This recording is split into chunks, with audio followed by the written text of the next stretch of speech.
This channel does not promote any violent, harmful, or illegal activities. All content provided by this channel is meant for an educational purpose only.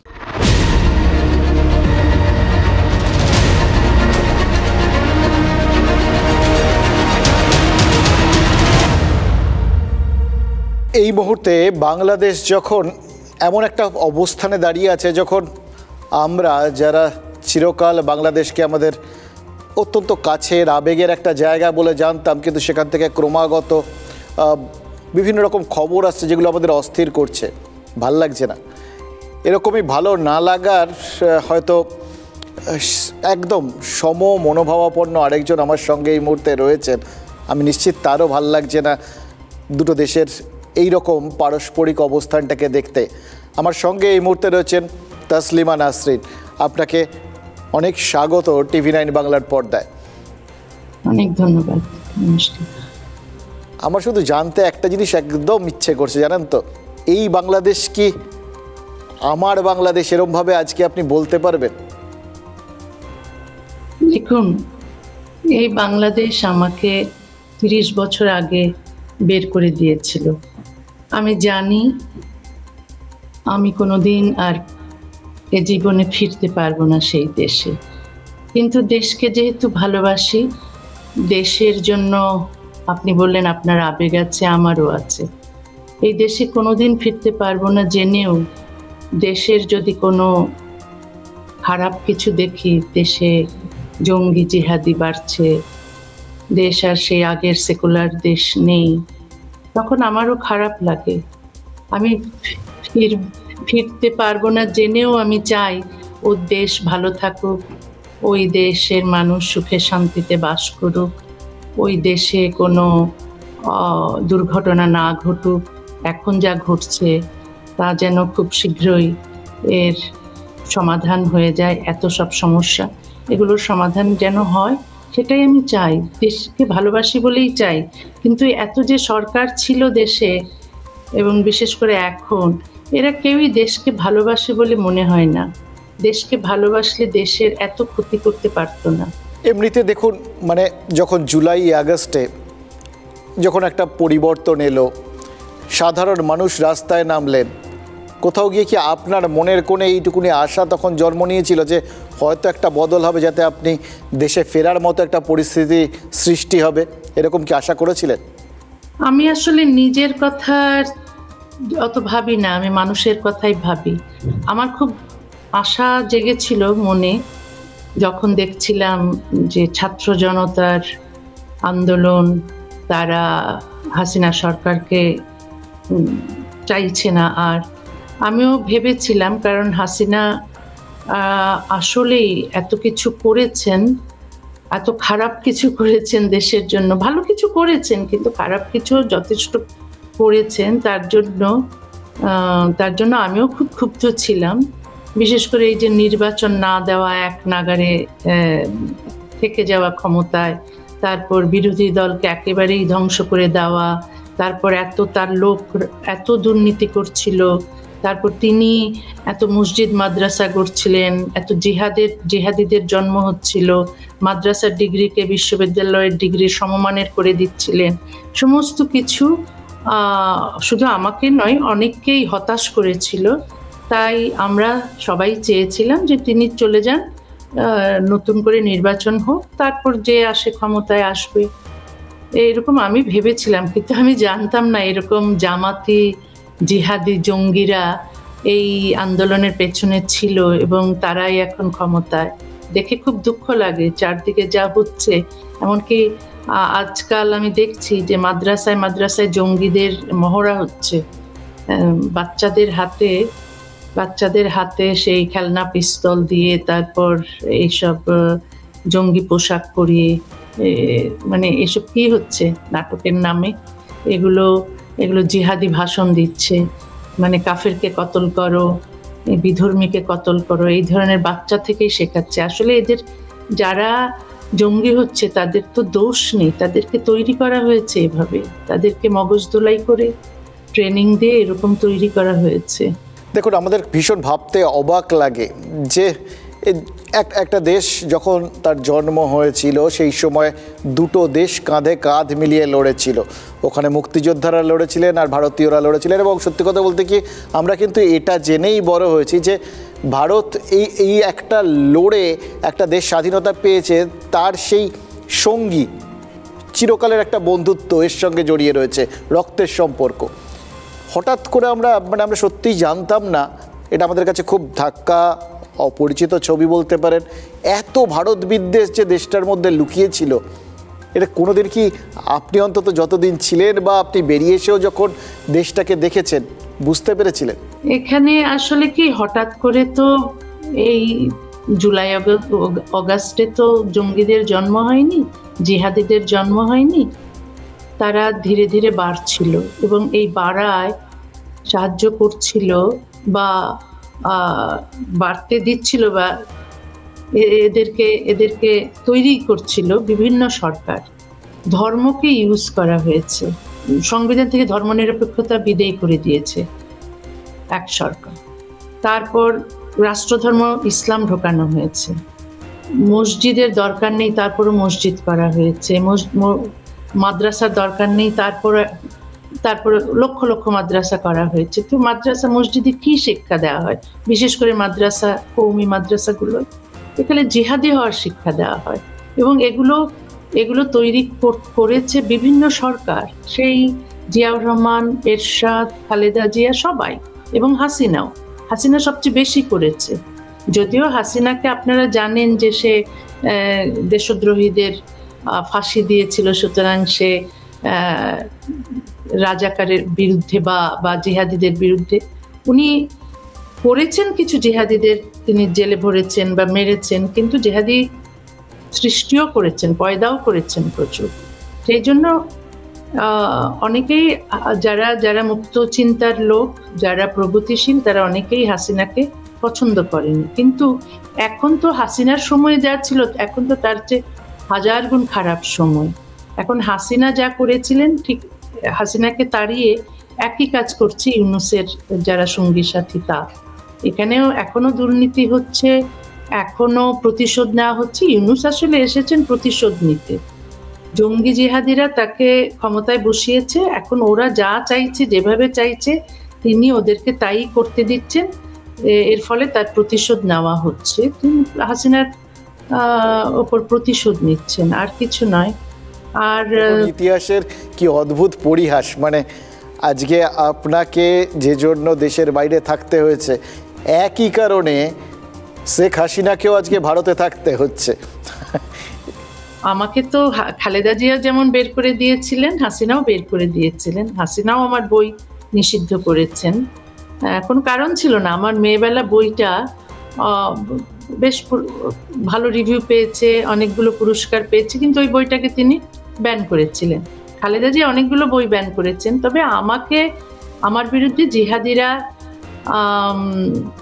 মিছিল করেছে, meeting করেছে এবং ফাঁসির দাবি জানিয়েছে এবং ফতোয়া দিয়েছে। হ্যাঁ, ঠিকই বলেছেন, ওরাই তো হাসিনার বিরুদ্ধে ছিল। শুধু ওরাই না, অন্যান্য জনসাধারণও ছিল যারা মিছিল করেছে, যারা হাসিনার পদত্যাগ চেয়েছে। তবে এই একই যে হাসিনা আমাকে রক্ষা করেননি এবং আমাকে নিজেই তিনি আমার বিরুদ্ধে যখন আমি আবার আমার মায়ের অসুখের সময় গিয়েছিলাম, তখন হাসিনা ক্ষমতায় ছিলেন, তখন কিন্তু এতটা আমার বিরুদ্ধে মিছিল হয়নি। কিন্তু তিনি আমাকে ওই যে ধর্ম ব্যবহার করেন ক্ষমতায় থাকার জন্য, সে কারণে আমাকে তাড়িয়েছিলেন। কিন্তু এখন কিন্তু আমি এই যে জঙ্গিদের বা ইউনূসের বিরুদ্ধে লিখছি, প্রতিবাদ করছি, এগুলো কিন্তু হাসিনার পক্ষেই যাচ্ছে।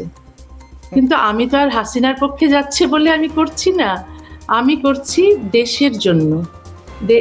হাসিনার দলের লোকদেরকে যেভাবে নিষিদ্ধ করা হচ্ছে, ছাত্রলীগকে নিষিদ্ধ করা হয়েছে, এটার প্রতিবাদ করেছি। তারপর আওয়ামী লীগের সদস্যদের যেভাবে খুন করা হচ্ছে বা জেলে ভরা হচ্ছে, তার প্রতিবাদ করছি। কারণ আমি চাই যে বাক স্বাধীনতা থাকুক, মত প্রকাশের অধিকার থাকুক, ভিন্ন মত থাকুক, এবং কারো উপর অত্যাচার অনাচার, কারো উপর নির্যাতন না হোক। সেই ক্ষেত্রে আওয়ামী লীগের উপর যে হচ্ছে তার প্রতিবাদ করছি, সেগুলো তো সবই হাসিনার পক্ষে যাচ্ছে। কিন্তু আমার দুটো জিনিস একটু জানতে খুব আগ্রহ লাগে, যে দুটো বিষয় খুব প্যারালালি চলছে। এক, বঙ্গবন্ধুর কোনো রকম এই যে স্বাধীনতা বাংলাদেশের, তাতে কোনো রকম অবদান ছিল না এবং সেই ইতিহাসটাকে মুছে ফেলা।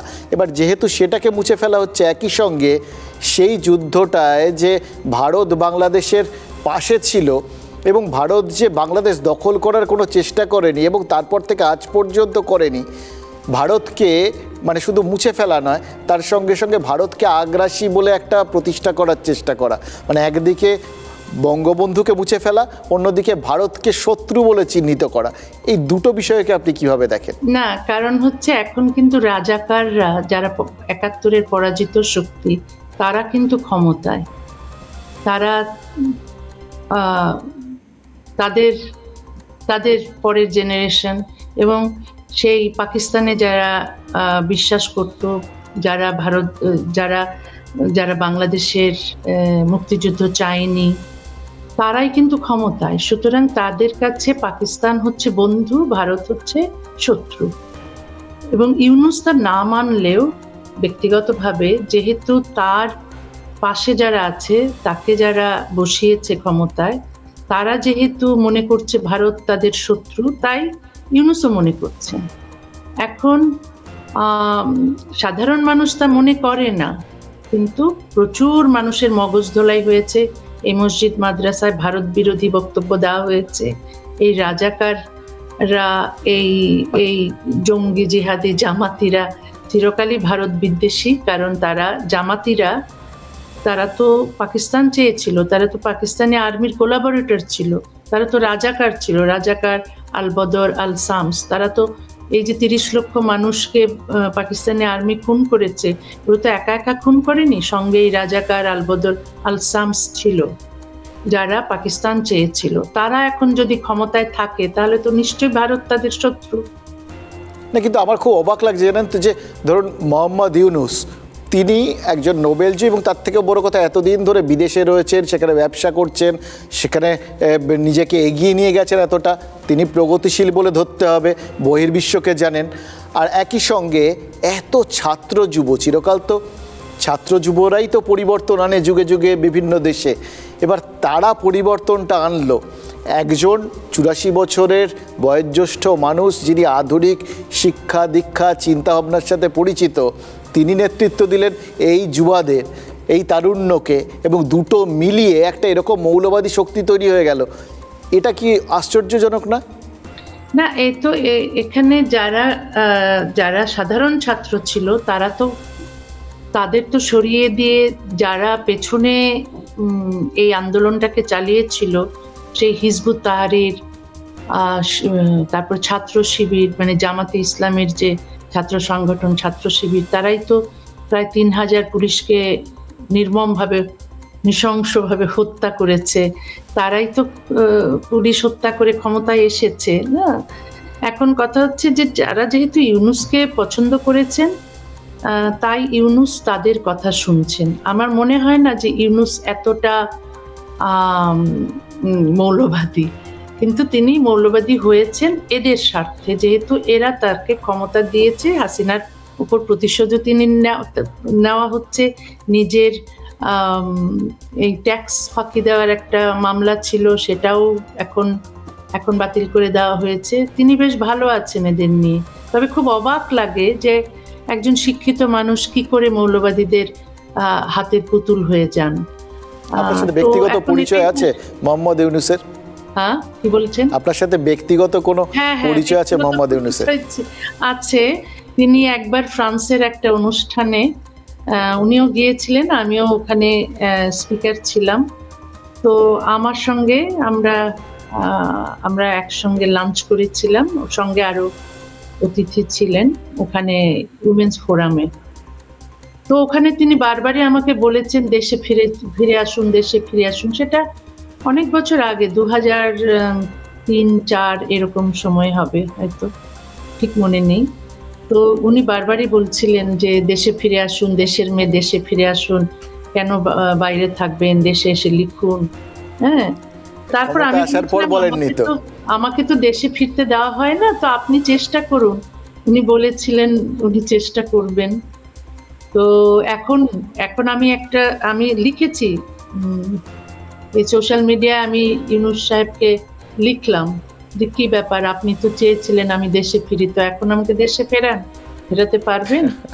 কারণ উনি তো জানেন ফেরাতে পারবেন না, কারণ তার সঙ্গী সাথী সব জামাতে ইসলামী, যারা আমার ফাঁসি চায়, যারা আমাকে দেখলে খুব 5 মিনিটের মধ্যেই হয়তো খুন করবে, বা জিহাদিরা, জঙ্গিরা যারা আমাকে খুন করার জন্য ছুরিতে শান দিচ্ছে, তাদের নিয়েই তিনি বসেছেন। এটা তার জন্যই খারাপ। আসলে তিনি কি নিয়ে গর্ব করবেন? তিনি তার শেষ বয়সে এসে এই রকম করে একটা দেশ ধ্বংস করছে যারা জঙ্গি জিহাদি, তাদের সঙ্গী হয়ে রইলেন, তাদের পক্ষে কথা বলছেন তিনি, এবং দেশের এত বড় সর্বনাশ হচ্ছে তিনি কি জানেন না? তিনি খুব ভালো করেই জানেন। আরেক দলের এই ক্ষেত্রে না আমার খুব জানার খুব আগ্রহ, ধরুন কদিন আগে উনি যখন সর্বধর্ম একটা বৈঠক ডাকলেন যে এরকম দেশের এরকম সংখ্যালঘুদের ওপর অত্যাচার হচ্ছে, এটা নিয়ে আর কি ওনার কি চিন্তা ভাবনা। প্রথমে তো বলেছিলেন উনি জানেনই না, খোঁজ খবর নিয়ে দেখবেন, তখন চারপাশে আগুন জ্বলছে। তো সেটাও নয়, ধরে নিলাম যে উনি এখন যেহেতু সরকার চালাচ্ছেন, ফলে একটা রাজনৈতিক বক্তব্য। তা তার সেই সভায় দেখলাম ফারহাদ মাজহারের মতো বুদ্ধিজীবী, তিনি বললেন যে এটা এমন কাণ্ড হচ্ছে বাংলাদেশে, গোটা বিশ্বে ছিছি পড়ে গেছে যে এইভাবে সংখ্যালঘুদের ওপর অত্যাচার হচ্ছে, যেভাবে তাদের এখানে এই বৈঠকে ডাকা হয়নি, এই বৈঠকের কোনো মানে নেই। আমরা খুব আশান্বিত হয়েছিলাম যে বাংলাদেশের বুদ্ধিজীবীরা বোধহয় এইবার তারা আস্তে আস্তে মুখ খুলছেন, মুক্ত মনেরা হয়তো প্রতিবাদ জানাবেন। সেই ফারহাদ মাজহারকে যখন আমরা, আপনার মতোই আমার সাথে যখন ইন্টারভিউতে বসেছিলেন, সেখানে উনি পরিষ্কার করে বলে দিলেন যে যুদ্ধ চান, ভারতের বিরুদ্ধে যুদ্ধ ঘোষণা করতে হবে, তার জন্য তৈরি হতে হবে, এবং ভারতের এই যাবতীয়, আমরা বাঙালিরা নাকি খুব খারাপ আছি, ওই ভারত, পাকিস্তান, বাংলাদেশ সব মিলেমিশে একটা বড়সড় রাষ্ট্র তৈরি হবে, সেইটাতে নাকি সবাই সম্মানের সাথে থাকবো। আমরা সত্যি খুব ধাক্কা খেয়েছি যে বুদ্ধিজীবীরা কি ওখানে সবাই ঘুমিয়ে পড়েছেন? উনি অনেক আগে থেকেই, একটা সময় কমিউনিস্ট ছিলেন, তারপর অনেক আগে থেকেই তিনি ইসলামী বুদ্ধিজীবী হয়েছেন, ইসলামের প্রচার করতেন এবং ভারতের বিরুদ্ধে সবসময়ই বলতেন। তবে ইদানিং তিনি আবার সুফি ইসলামের পক্ষে ছিলেন সবসময়। আবার সেই ইসকন ভিজিট করার পর তিনি আবার ইসকনের পক্ষে বলতে শুরু করেছেন। সেই কারণে উনি বলেছেন, তবে তাকে ঠিক বিশ্বাস করা যায় না, তিনি হয়তো আবার এই হিন্দুদের বিপক্ষেই বলবেন। আমিও খুব অবাক হয়েছিলাম এবং খুশি হয়েছিলাম তিনি যখন মাজার ভাঙছে ওখানে, মানে সুফিদের মাজার ভাঙছে বলে তিনি খুব প্রতিবাদ করেছিলেন। তারপর চিন্ময় কৃষ্ণ দাসকে যখন অ্যারেস্ট করা হলো, তারও প্রতিবাদ তিনি করেছেন। কিন্তু তার আগেই কিন্তু একটু তিনি ইসলামের পক্ষে অনেক কিছুই বলেছেন। আসলে দীর্ঘকাল থেকে তিনি ইসলামের পক্ষে বলছেন। ইসলামের পক্ষে বলার কোনো অসুবিধে নেই, কিন্তু তিনি তো ইসলামী মৌলবাদকেও সাপোর্ট করেছেন। যাই হোক, তাকে ঠিক বিশ্বাস করা যায় না। এই যে তিনি যুদ্ধ চান, কোনো ভালো মানুষ যুদ্ধ চায়? কোনো শান্তিপ্রিয় মানুষ যুদ্ধ চায়? তা তো চায় না। আর কার বিরুদ্ধে যুদ্ধ? যে দেশ আমাদের সাহায্য করেছিল স্বাধীন হতে, যে দেশকে মিত্র শক্তি বলে আমরা মানে ছোটবেলা থেকেই জেনে এসেছি, সেই দেশের সঙ্গে যুদ্ধ? সেই দেশ কতভাবে সাহায্য করছে, কতভাবে পাশে আছে, হ্যাঁ, সেটা দেখছে না। আর যে দেশ 30 লক্ষ মানুষকে হত্যা করেছিল, 2 লক্ষ মেয়েকে করেছিল, সে দেশ হঠাৎ করে বন্ধু হয়ে গেল। এটা হয়েছে কাদের বন্ধু হয়েছে? ওই রাজাকার, আলবদর, জামাতে ইসলামী, আল-শামস, হিজবুত তাহরির, এইসব জঙ্গি গোষ্ঠীর। এখন জঙ্গি গোষ্ঠীরা যেভাবে এদেরকে বিভিন্ন সরকার এদেরকে অধিকার দিয়েছে মানুষের মগজ ধোলাই করার, এই ওয়াজ মাহফিলের মাধ্যমে, তারপর মাদ্রাসায়, এগুলোর কারণে এখন প্রচুর মানুষ এখন ঠিক কনফিউজ, তারা ঠিক বুঝতে পারছে না কি করবে, কাকে সাপোর্ট করবে। আমার মনে হয় যে এখন তারা নিজের বাঁচার জন্য অনেকে মনে করছে না ঠিক আছে পাকিস্তানকেই সাপোর্ট করি। তবে যারা মুক্তবুদ্ধির মানুষ, যারা মুক্ত চিন্তার মানুষ, তারা ভারতের বিরুদ্ধে এই সরকার যাক সেটা চায় না। তারা চায় না জঙ্গি জিহাদি দেশে বাড়ুক আর দেশের ক্ষমতায় জঙ্গি জিহাদিরা থাকুক, এগুলো চায় না। তারা চায় নির্বাচন হোক, তারপর সুষ্ঠু রাজনীতিকরা ক্ষমতায় আসুক, দেশ একটা ধর্মনিরপেক্ষ দেশ হিসেবে আবার মানে এই দেশে ধর্মনিরপেক্ষতা আসুক, গণতন্ত্র আসুক, বাক স্বাধীনতা থাকুক, মত প্রকাশের অধিকার থাকুক, ভিন্ন মত থাকুক, এটা সুস্থ স্বাভাবিক মানুষেরা চায়। এই যে যাদের যে মুক্তমনাদের কথা বললেন, যারা দেখছেন শুনছেন যে কেউ কেউ বলছেন 4 দিনে কলকাতা দখল করে নেব, কেউ কেউ বলছেন বাংলা, বিহার, উড়িষ্যা নিয়ে নেবো 2 দিনের মধ্যে, মানে কেউ বলছেন পরমাণু অস্ত্র হানবো, মানে এগুলো তো দেশের মধ্যেও লোক, এদের কথাকে গুরুত্ব দেওয়ার কোনো মানে হয় না। এরা জানে না, এদেরকে ওইভাবেই, এরা ভারত কি বাংলাদেশ কি এইসব ব্যাপারে কিচ্ছু জানে না। এরা একটা অন্ধ বোকার মতো একটা জাতীয়তাবাদে বিশ্বাস করাতে শিখিয়েছে কিছু লোক, তাই করছে। এরা যে মূর্খ অশিক্ষিত এটা তো ওদের কথা শুনলেই বোঝা যায় না। এই জায়গাতেই বুদ্ধিজীবীরা কবে এগোবেন, প্রতিবাদটা কবে শুনবো আমরা কিন্তু চাই এটা। এটাই খুব খারাপ লাগে।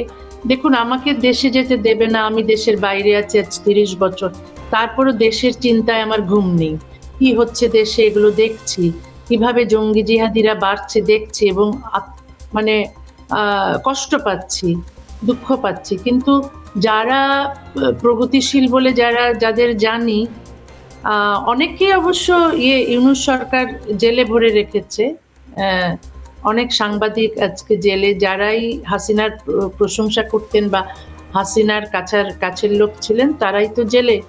এখন যারা পালিয়েছে, আর বাকিরা মুখ বন্ধ করে আছে। আমি জানি অনেকেই মুখ বন্ধ করে আছে কারণ তারা ভয় পাচ্ছে, কিন্তু তারপরেও এত ভয় পেলে চলবে কেন, তাই না?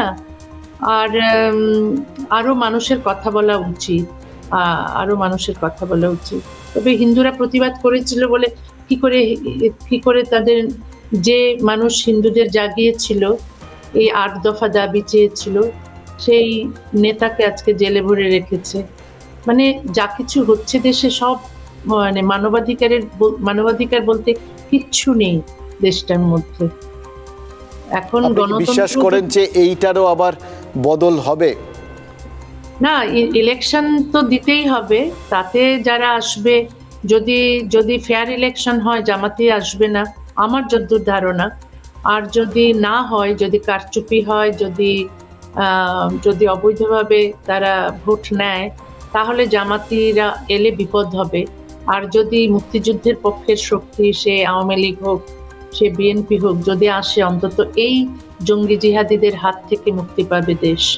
এটা আশা করছি ইলেকশন তাড়াতাড়ি হোক, কারণ তারা যে সংস্কারের নামে যে বদল করছে, বিভিন্ন জায়গায় যে তারা সন্ত্রাসী, হিজবুত তাহরির, জঙ্গি গোষ্ঠীর লোক এবং জামাতের লোক বসাচ্ছে, মানে স্কুল কলেজ থেকে শুরু করে কোর্ট পর্যন্ত সব জায়গায় যে লোক প্রগতিশীল অথবা আওয়ামীপন্থী লোক সরিয়ে দিয়ে জামাতি লোক বসাচ্ছে, সেটা খুব উদ্বেগের কারণ। তবে এটাও মনে হয় যে বিএনপি বা আওয়ামী লীগ যারাই ক্ষমতায় আসুক, মুক্তিযুদ্ধের পক্ষের লোক, তারা আবার এদেরকে সরিয়ে এবার নিজেদের লোক বসাবে।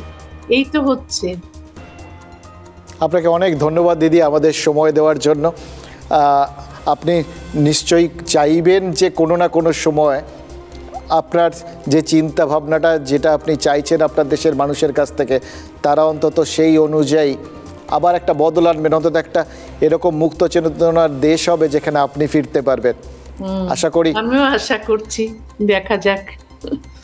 আচ্ছা, আপনাকে অনেক নমস্কার, নমস্কার, ভালো থাকবেন।